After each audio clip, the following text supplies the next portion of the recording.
আক্ষেপে পড়ছিল Chennai super Kings আর পড়াচ্ছিলেন Sanju Samson. যে আশা নিয়ে তাকে আনা হয়েছিল সেটা হয়ে গেল এক ভাঙা স্বপ্ন। তবে কিছুটা টাল সামলে নিতেই একটু দেরি হয়ে গেল সঞ্জুর।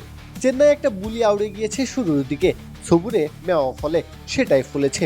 সঞ্জু পরিণত হয়েছেন চেন্নাইয়ের রান মেশিনে। দিল্লির বিপক্ষে লড়াইটা সহজ করে দিয়েছিলেন বোলাররা। লক্ষ্যটা মাত্র 156 রানের। আইপিএল এখানে এই স্কোর হেসে খেলেই উড়িয়ে দেওয়া যায় যদি না কোনো অঘটন ঘটে।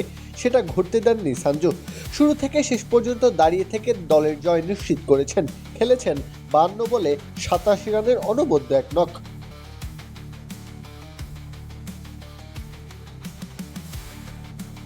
শুরু থেকেই ছিলেন আত্মবিশ্বাসী, দৃঢ়।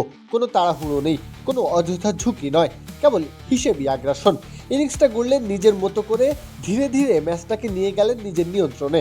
আর যখন সময় এলো তখন খুলে দিলেন শটের ঝাঁপি।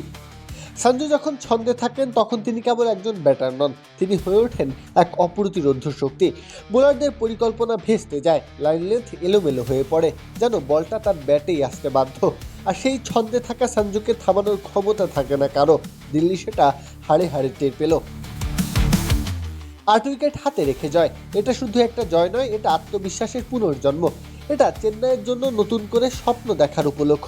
প্লে অফের দৌড়ে যেখানে তারা পিছিয়ে পড়েছিল সেখানে এই জয় যেন অক্সিজেনের মতো কাজ করলো।